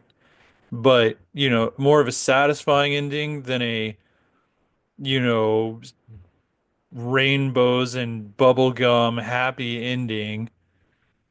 I don't know, like, a Muppet movie ending or something. That's just not reality to me. Where just everybody gets some happy conclusion and you put a bow on everything. It's just not relatable. That is not the No, human experience. agreed. But that doesn't mean it has to be a gut-wrenching tragic ending every time, but bittersweet, where the characters come Go to their separate conclusions ways. that make sense and that feel right Yeah, and that are powerful, but it's not like everybody gets everything they wanted. right. Like they get maybe something they wanted, but not everything. Or maybe they get something they needed Yes, instead that of too. something they wanted. That too. And, and yeah, that I mean, I love movies where like I can't stand get the girl movies anymore Hmm. just because that trope has been played out so much. I want to see Hmm. lose the girl movies Uh-huh. where it details the depths of falling out of love more than like a kiss at the end of the movie, everybody's happy, you can imagine the rest of the Yeah. story together. I want to see the Yeah. end of that story where they inevitably find little things they hate about each other and Oh. fall apart and they meet somebody else that reignites the spark they once felt and it creates this awful drama that is all too relatable in most of our lives, Hmm. where the guilt from feeling something you once felt with one person, feeling it in Yeah. another now, and how you deal with that as a human. And that's what I want to see because we've all Yeah. seen the Get the Girl movies. They're Yeah. played out. I'm sick of rom-coms. Um, I'm sick of rom-coms being sort of Uh, like marketed as dramas, and then you're like uh-huh. watching it and it's too funny, and I'm like, what is going on? Right, right. And I was like, there's way too many joke writers on this staff. Right. It's like, oh, have you seen Chasing Amy? It's another Kevin Smith film. It's one of his Mm-mm, most critically acclaimed ones. I have Please not. watch that. Just listening to you talk, please watch Chasing Amy. Um, How do you spell Amy in that? Okay, Amy. okay. I'm biased because the only Amy I know IRL spells it AMI. Oh, okay. I've never seen a real Amy spell it that way. Yeah, 1994. But year you were born. Sorry, 1997. I don't know what I saw that was 94, but Oh, that does make sense. Yeah, um, it couldn't have been 94. It was his third film. yeah, gotta Um, rent it. yeah, please, please do. I would love to hear your thoughts on it. Is But that it's is that Ben Affleck? yes, Yeah, okay. it's Ben Affleck. It's so good. Um, I mean, yeah, it's good. It could be problematic. I mean, but I mostly it's good. Okay. Um, I think I you enjoy and just problematic and hearing you good. talking about what you like to see in a romance kind of story, please watch Chasing Amy. Yeah, and not that I don't enjoy rom-coms. No, I I enjoy know. original rom-coms. Yeah. Like Yeah. Palm Well, this one's Springs with original. Andy Samberg was the most refreshing rom-com of the last decade to me. Uh-huh. Getting stuck in a quantum time loop with a single other person Wow. and reliving the same day over and over again with the same person. And then all of the conundrums that can come about from that, Uh-huh. as in getting sick of the other person that you are trapped in a quantum loop with. Yeah. And how many times have you relived the same day? How many times can you relive the same day with the same person before you get sick of each other? Uh-huh. Um, I thought it was very good and very funny, and I miss I miss originality in rom-coms. Yeah. Um, but Well, and to me, that's the big missing ingredient in a lot of modern cinema is originality. Um, and I love it. But yeah, Chasing Amy, that's original. That's an original are there any story movies for that you want to see right now, like that are in theaters? me Any movies think. that have piqued your interests Like as there a have, but consumer?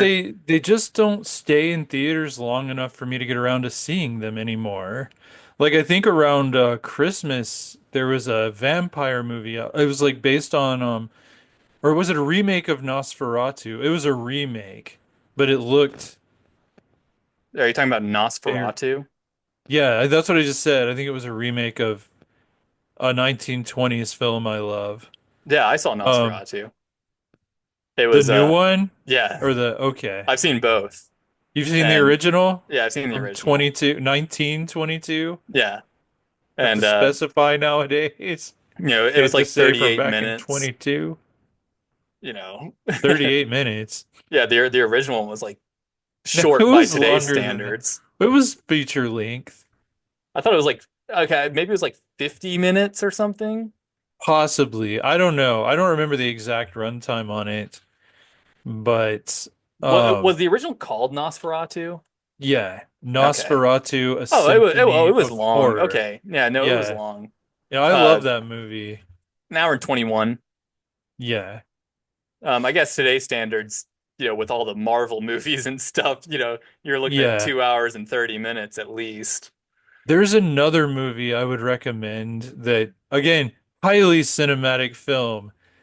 It's like, what was it called? Oh, I've got it in storage because it's about the movie Nosferatu.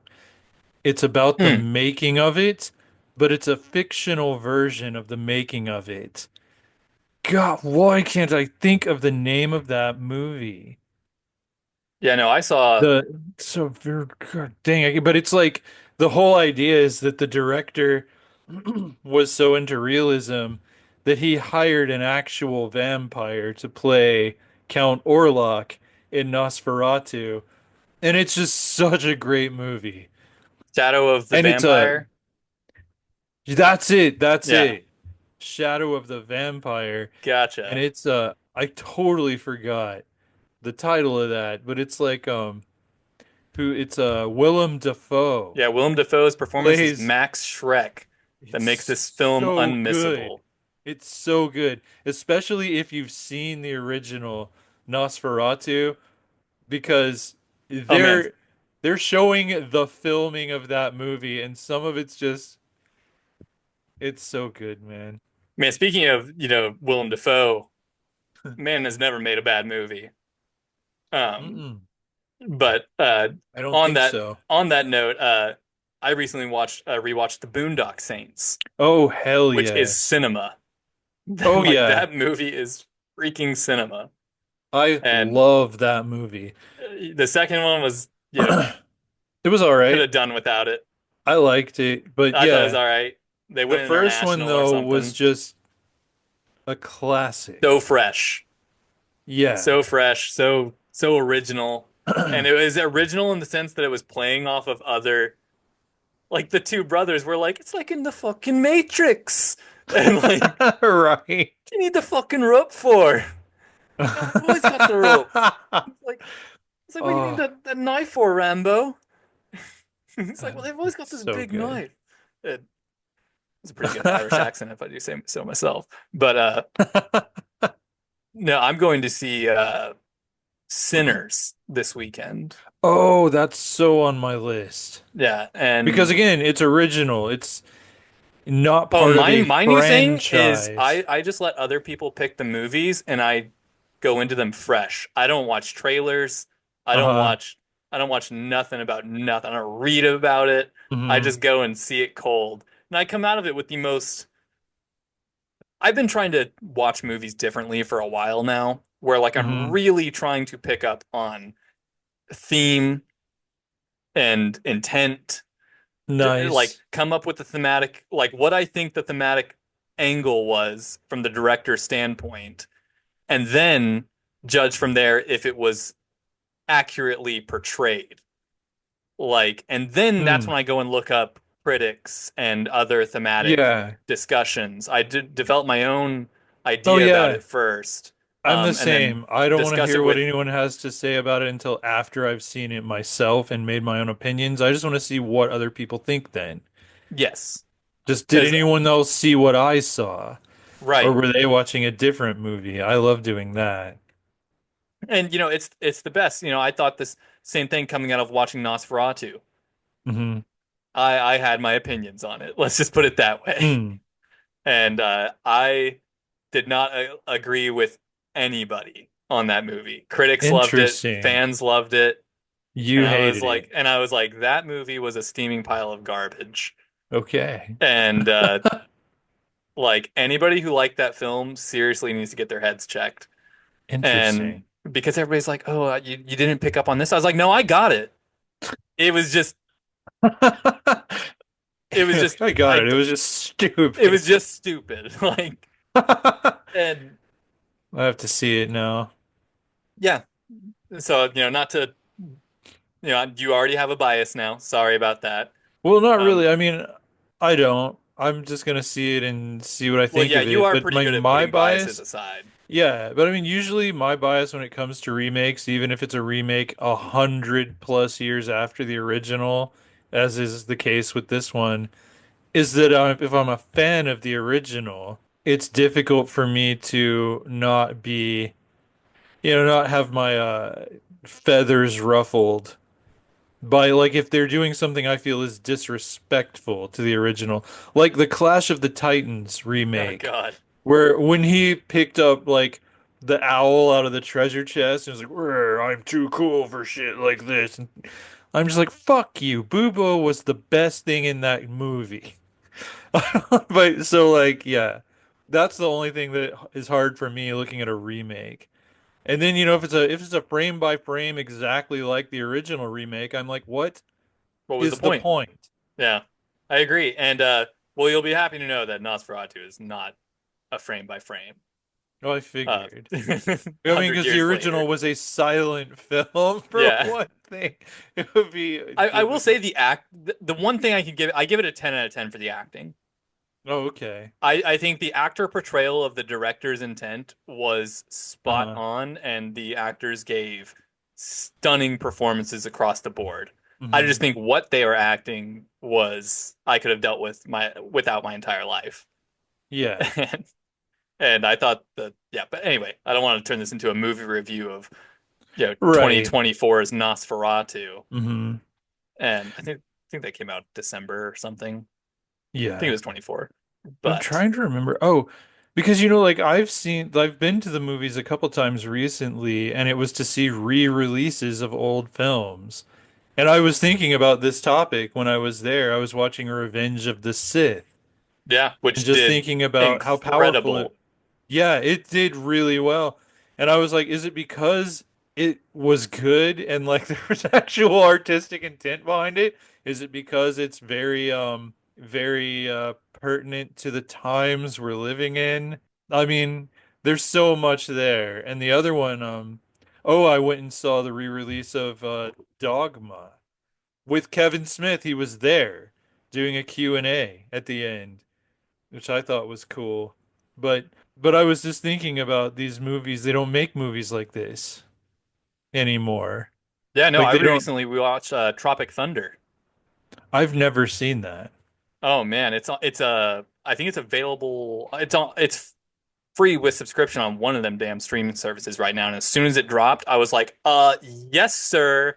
Thank Uh-huh. you. I will watch this and stay up way past my bedtime to do so, which is exactly what I did, and I had no regrets. Uh-huh. That movie has aged like fine wine Really? because for one thing, I had no idea. Like you were talking about, what is that called?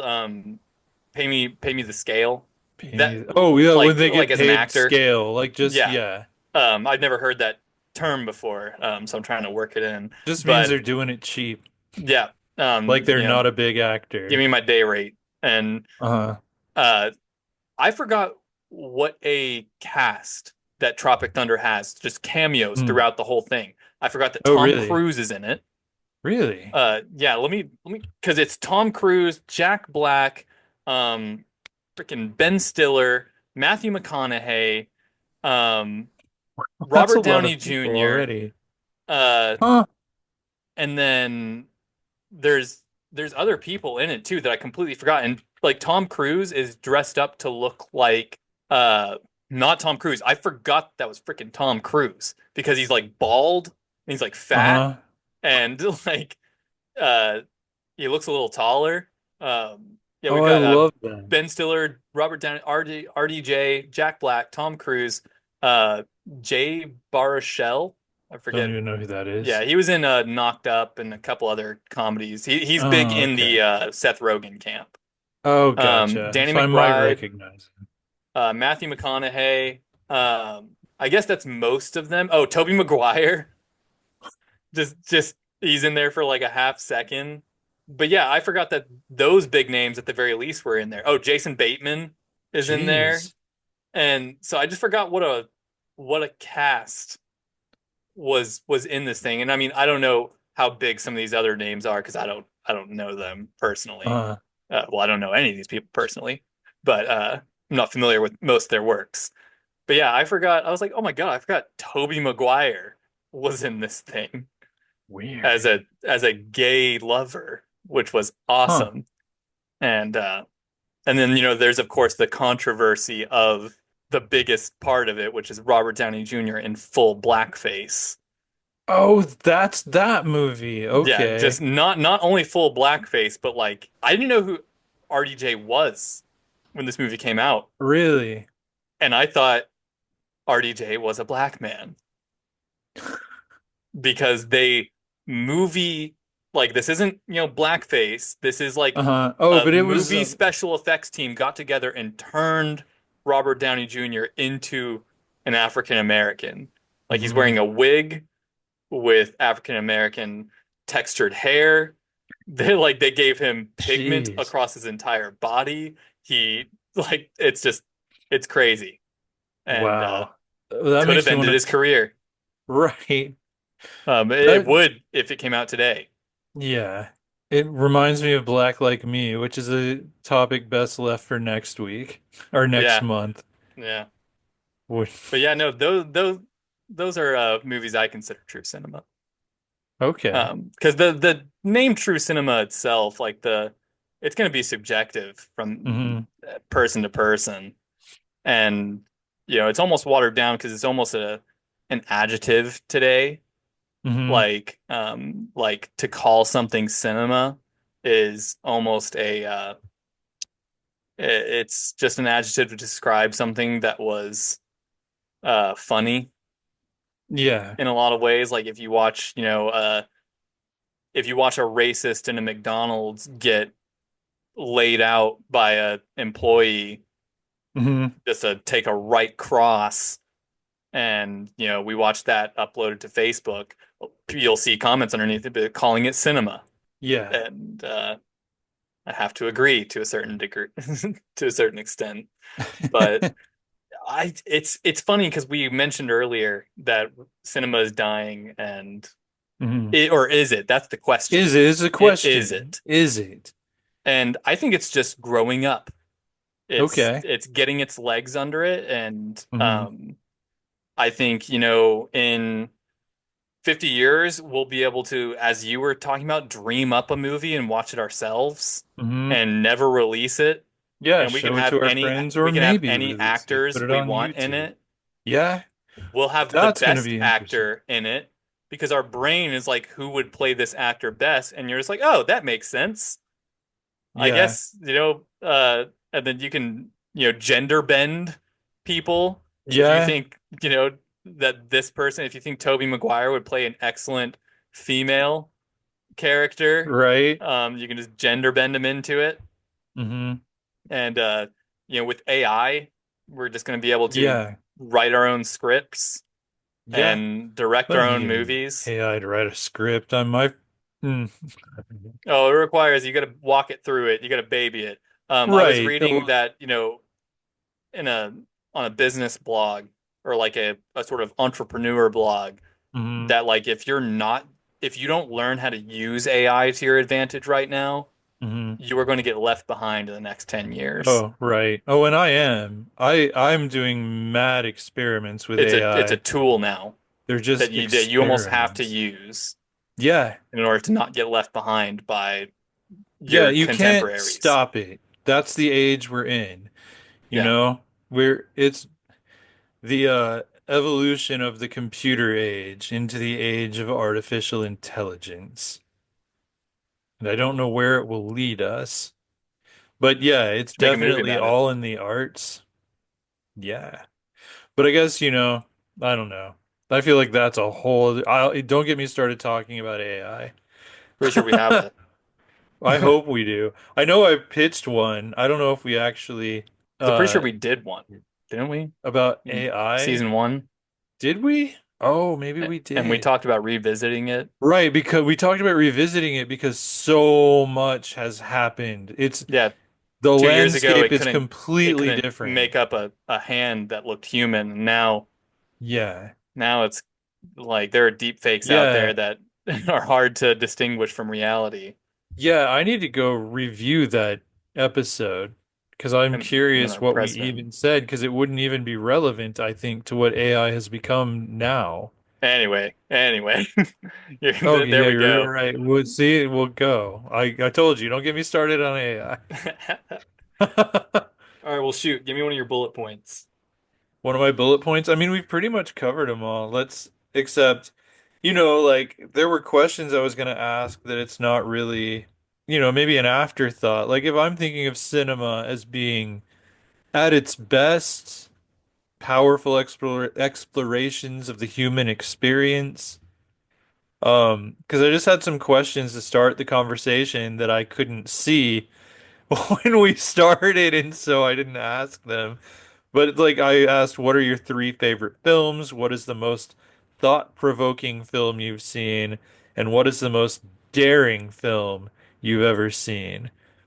And we might have gone into all of those. Yeah, that's what I'm saying. I think we kind of touched on a lot of that. Here's a Like, question for you. What separates, um, what makes a movie necessary? What makes cinema necessary as an art form? Why would you pick a movie over a book? As like to consume it as a form of, we just got off the topic of storytelling, but what sets a movie hmm. apart from other genres? Well, like, but what makes it necessary? I mean, That's that's an not really what I interesting mean. question. Yeah, I Unfortunate, meant because I'm I, like, why would you pick it over something else? But I mean, the question still remains: what makes a movie necessary?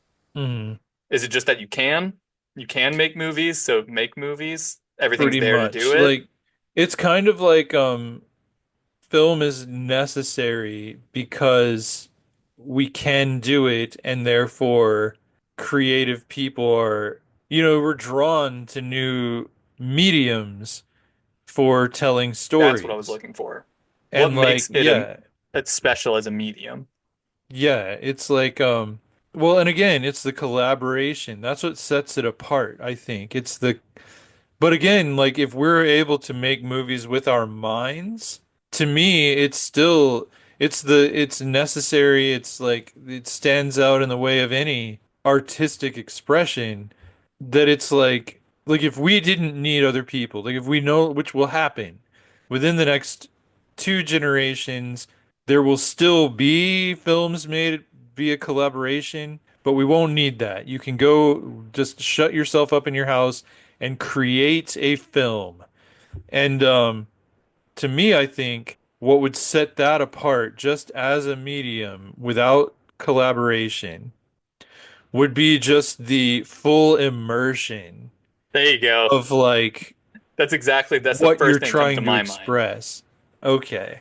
Is I think that's what sets it apart. Yeah. Is from everything else, what can you get from a movie that you can't get from a picture book? Right. It What can moves you get and from talks. a It movie that you can't get from a song? hmm And or, or from a play. I mean, a play Right. is sort of the Right. closest But thing. a play, it's like You you can't take it never with you. forget that you're watching a play, pretty much. Like it's on a stage and it's very limited. I've seen some pretty good plays I've seen some pretty good plays too, but where it's I completely still, forgot I was watching a play. oh, well, that's good. Like it felt like I was sitting in the movie hmm theater. Cool. And But at the I know same I've also time, seen some very poor movies. it's very evanescent. A Yeah, play. It's like you see it once, that performance no longer is available to be seen. You yeah, can't go and rewatch it whenever you want. You'd have to buy another ticket, go see it on another night, and it would be a different performance. yeah. The It same ad might even libs have won't be different there. act. Yeah. Like Like, yeah, no, like a play is a communal experience. Like it stands out. I I've love gone to day one plays. and day two of plays. Like two, Uh-huh. I have like too. the same showing, or I I've mean, been the in same them. play, the same actors, a hmm different showing, and it's incredible how different they were. Yeah, because they'll learn Yeah, from the different performances. And some or days they're some, wiped out, and some yeah, days they're really on the ball. or Like, sometimes somebody trips and uh-huh. there's an ad lib Yeah, that makes it, uh-huh. and And you never see that again. If you weren't yeah. there that night, you don't know. But But with in a film, you can film, it's like capture you it. can say, You here can is, capture Viggo Mortensen yeah, kicking a helmet and breaking his foot while right. mourning the loss of his little hobbit companions, and then delivering an amazing monologue. Yeah, and it will be the And same monologue every time it will be the same performance yeah. And every so, I time mean, you watch that film. and I guess that's what, you get from good cinema is just the preservation of a performance, Uh-huh. um, time memoriam. I think that's kind of what a lot of actors dream of is just being Oh remembered yeah. forever.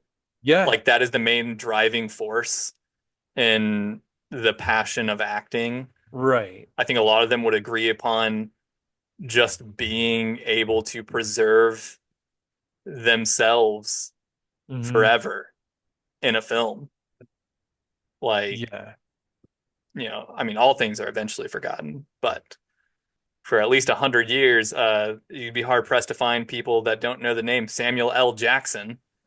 Right. You Right. know? For real. But it is all finite, you know. It is like I've said many times in other videos, fame is a fart in the wind Yeah. because, do you know who Leonardo da Gene Kelly was? No, no idea. Do you know who's giant movie star in his day? Like Yeah. Rudolph Valentino. How many of his films have you seen? Maybe one, I don't know. Giant film star in the silent era. Like girls committed suicide when he died. He was so, Yeah, and then I mean, that's when film was Leonardo really new. DiCaprio, his 25-year-old girlfriends don't know he's a movie star. Right, right. It's like they've never seen Titanic. Yeah. And or one of his other terrible You know, movies. one of my favorite movies that Leonardo DiCaprio was in was What's Eating Gilbert Grape. Have you seen that? I have not. Johnny Depp and Leonardo DiCaprio. Hmm. Very good movie. I don't think I've seen too many. It'll make you feel things. Oh, I saw Don't Look Up. I Yeah. need to, that's very much on my list, even though It might hurt you. it's That's gonna hurt cinema. me. It's like the world hurts me. But yeah, what I'm saying. It's an examination of the human experience. That film, like I haven't seen it, but I've heard a lot about it because it's really looking at our unwillingness to look at things, Yeah. that to look at problems that need to be addressed. We'd rather not sometimes. Let's not address this existential crisis. I saw that really weird movie from DiCaprio about that pilot dude who went insane, Oh, yeah, was The that Aviator. yeah. Forgot the who that's based on. Why can't I think of his name? He was a It always rich reminds me dude. of Hugh Hefner. That's what his name Yeah, but reminds it's me of. not Howard Hugh Hughes. Hefner. Howard Hughes. I drove Yeah. down Howard Hughes Avenue in Las Vegas. And I was like, oh, that's a Playboy Bunny guy, right? And Oh Courtney my. was like, no. Of course, she didn't really know who he was. She had heard the name before, but Right. yeah, he started bottling his own pee Right. because he went Right. insane. And he didn't cut his fingernails. Yeah, That's what I've heard. My mom used to always warn me that I'd become Howard Hughes if I didn't do this or that. It's like, what? That's kind of weird extreme. thing to warn your kids Yeah. about. Yeah. My parents just said, "Don't become me." And they're like, whatever you do, don't become me. You That's know, funny. I was like, all right, will do. And here I am, looking exactly like my father, and Right. and living in their house. But hmm and yeah, and I also do my father's profession. Oh, right. True. True. Um, But yeah, I mean, as far as the topic, that's pretty much all I've got. Do you have so anything? no, what's your conclusion? Is cinema dying? No, I like what you said. I feel like it's just ever evolving. I think we're in a rut. Yeah, it's Like growing up, honestly, I think we're in a rut, growing and I think pains. ruts lead to yeah, ruts lead to either death or growth, but usually I think growth. I think I think we're at a turning point. I agree. I feel like the rut is going to inspire more originality. Oh, we didn't even touch on COVID and the COVID. impact on cinema. Oh, right. Nobody could go outside, Right. film. Well, that's where it started just going to streaming. Yeah, And like, I feel like the studios made a huge mistake that's easily fixable. And maybe I'm oversimplifying it, but if they would just stop murdering their own potential with being too eager to put things on streaming, like in I'm in books. Like the way it works is a hardback comes out, and then a year later, sometimes longer, a trade paperback comes out, which is a paperback that's about the size and shape of the hardback. And then another year later, the little pocket paperback will come out. But you can't have them all at once. It's not weeks. If you want to read the book the first year it's out, you have to pay the big money and get the hardback. You wait a year, you can get it about $10 cheaper. You wait 2 years, you can get it $10 cheaper than that. And so they all sell. And like, if movies would go back to having patience with the market, I feel like everything would sell. If you have a movie and it's in the theater and they don't put it anywhere else until it's been a year, right? A year after release, then you put it out in a physical media, like a DVD, Blu-ray kind of thing. But you don't put it on streaming. You don't put it on TV. So if you missed it, if you want to see it anytime in the first year, you have to go to the theater. If you want to see it after that, you have to buy or rent the physical copy. Then, after you have milked that cow from those two udders until there is nothing coming out, 2 years later, then you put it on streaming. And all the people who were never going to go to the movies and who were never going to buy physical media will tune in to watch it excitedly. Oh, I can finally watch this movie.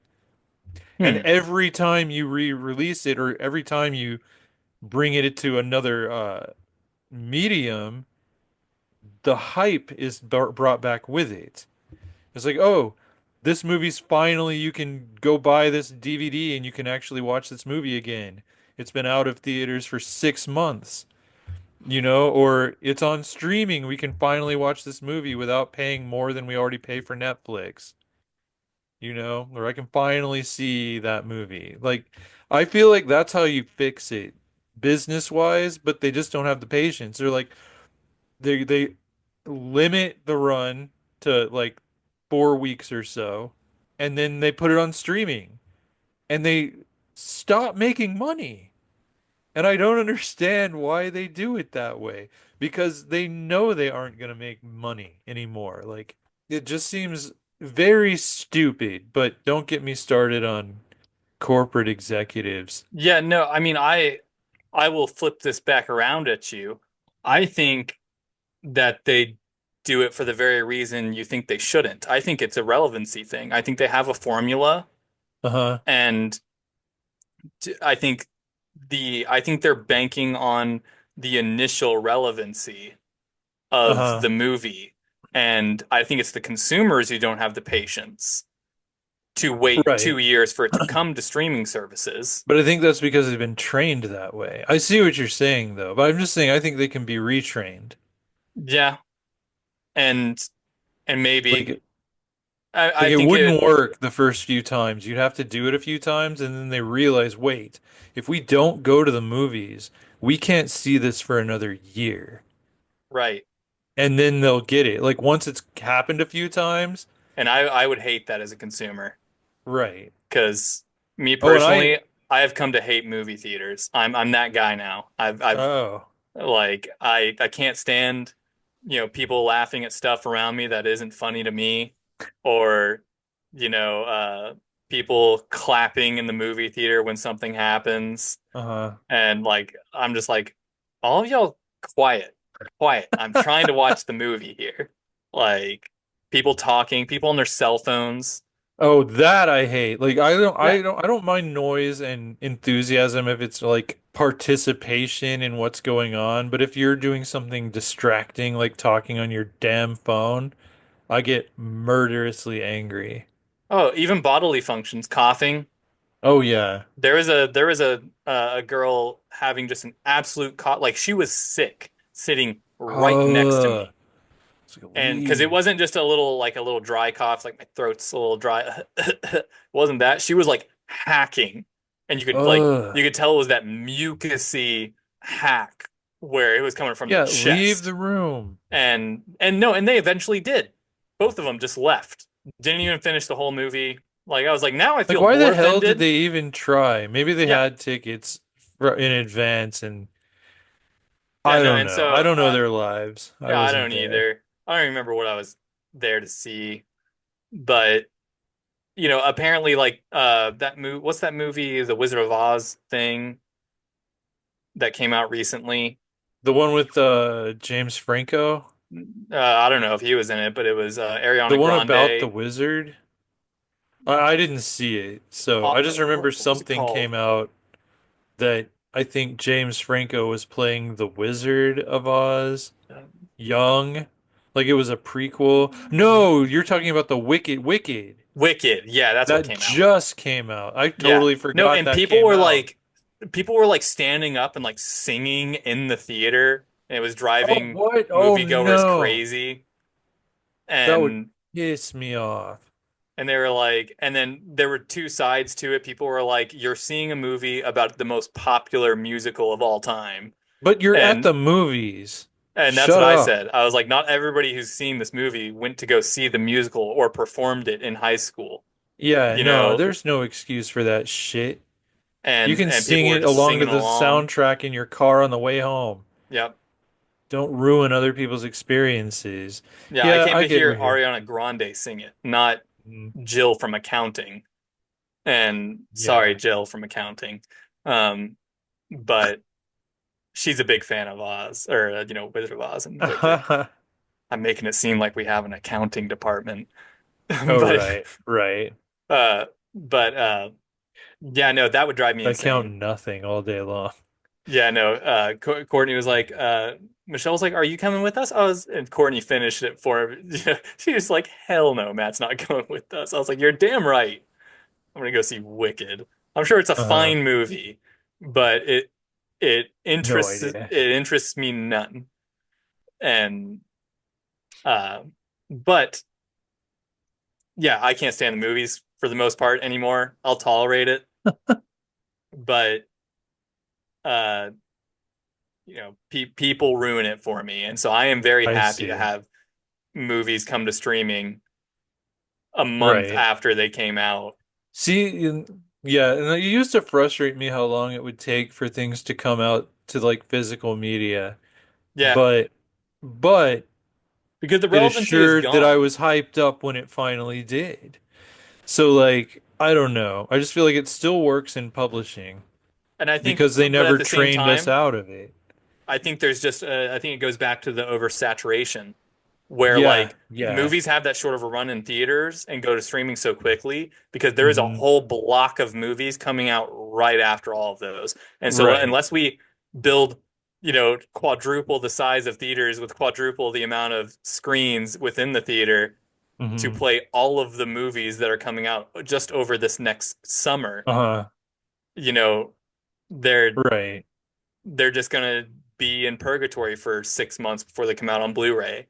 Right. And Right.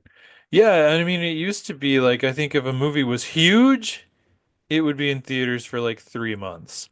yeah, It yeah. wasn't like War of the all year. Worlds, Some of them were like Star Wars was all year pretty much, but that was before there was really any home media. right? War of the Worlds. Did I That see? was I in didn't see. I've never Tom seen any Cruise. version of that Oh man, movie. people were people loved that movie. Chase and his mom Hmm. went to go see it 3 times in theaters, Really? Okay. and I should put it on my list. That was I recently Spielberg. What rewatched was it. that Spielberg? It might have been. By the way, do you know who produced that vampire movie you were talking about? I do not. Nicolas Cage. Really? Yeah, He was in. I wanted to see the vampire movie yeah, he was I saw it. in, I where he saw it. played. It was about Ren. It was all from Renfield's point of view, and it Renfield was is the name of the modern, movie. modernized. Yeah, That looked great. it was great. Okay, good. I'm glad to It know that because I still it want to was see short and that. sweet. It And it was was a, called Renfield. I it should was be able to called remember Renfield. that. Yeah, Man, I believe it. Renfield. I think I rented it on Prime. I don't think it's on any streaming services. I Oh, think I had okay. to pay like the 3.99 to rent it. Gotcha. Yeah, War of the Worlds was Spielberg, 2005. Okay. Okay. Like I've always wanted to Masterpiece. do like just filmmakers I love, just do like a deliberate study and just watch all of their films. It was a massive box office success. Yeah, I don't know Budget was how I missed 132 that one. million and the box office was 2005? 603 million. Wow. So it just about quintupled its budget. Yeah, right. Right. And yeah, great movie, Huh. I have to see objectively. it. I have to see it. But Spielberg's one of the ones I'd love to do just a study of. Just watch he is all one of of the his ones. films because Yeah. he's just so talented. But yeah, man. You might need a hyperbolic time chamber to see all his films. Yeah, he's got a lot. I've seen a lot, but I don't know if I've even seen half of them, Yeah. honestly. Like there's a lot of them I have not seen, but whatevs. But yeah, so like I feel like, oh, do you have more to say? I'm not No, trying to like, no, I'm. I'm ready to wrap Cut it you. up. I Um, talked about movies a lot. yeah, I mean, I could keep talking. You know that. It's I just do know that. I do have to get up early for work in the morning. Okay, okay. He doesn't have too many movies, Oh, really? actually. Well, Yeah, and yeah, you could limit it like because there are some that he executive produced, but he didn't direct them, like the Back to the yeah, Future trilogy, the Gremlins movies, The Land Before Time. Like he didn't actually direct them, so yeah. you He's know. directed 36 feature films Oh, and okay, co-produced many more. That's what I'm reading here. okay, yeah. Like he's I would go as co-produced far to say I'm pretty so sure you've much seen most of stuff. these. Maybe I have. Like I know, what was it? Empire of the Sun? Was that a movie he did? Is Yep, that what it was called? 1987. Never saw it. Didn't see Lincoln. He Coming of directed that, age right? war film? Hello. What? That's what Empire of the Sun is. It's Yeah, I never described as a saw it. It coming of won Mad American epic Academy coming of age Awards. war film. But I'd like to go back and see all of his stuff. Like he did a TV movie. I think that's where his career started about a truck. Like, why can't I think of what that was called? Because he talked about it on the Jaws Blu-ray. Sugarland Express, Never saw that. That's not the one about the, I don't know if it is about a television truck. fuel duel. Duel. That was, I Yeah, want to say that was his first professional yeah. directorial project. Before that was Fireflight Oh, or never heard of that. Firelight, 1964 science fiction film written and directed by Steven Spielberg at the age of 17. I was about to ask if it was a student film. The film is Spielberg's first feature length at 135 minutes and was filmed on weekends over the course of a year. The budget was $500. Wow, so he did a Kevin Smith. Yeah. That's rad. Distributed by Phoenix Theater. Okay, I'll have to add that to the list. I didn't know that one existed. I just knew Duel and never saw it. And so you've probably seen pretty much everything after that. You've got maybe I would wager you've I got never saw The maybe Color five. Purple. He directed The Color Purple, Yep, right? correct. Never saw that one. Close Encounters of the Third Kind. Love that movie. You Okay. would enjoy that movie. Yeah, It's I've all about tried that aliens. movie before. Hmm. Um, but I was young. Right. Eh, 1941 never saw that one. comedy That film one, yeah, never saw it. looks dated by the poster. Um, Right. but then of course, that's when then after that you've got Raiders of the Lost Ark and then everything Right. he's ever been known Definitely for saw after that pretty those. much. Yeah. Uh, Yeah, it's like one I used to love the movie Hook. Hook was great. I loved that movie too. And then all the Jurassic Parks, then the Saving Private Ryan. There's the AI artificial intelligence movie That from movie was pretty 2001. good. Did you see that one? I think I saw I haven't seen it, that's for sure. I saw an article about it recently. Uh-huh. Um I don't remember anything about I didn't read the article. It was I a don't I crazy movie, and I think it was think he that's mostly what tried to the do article was it about.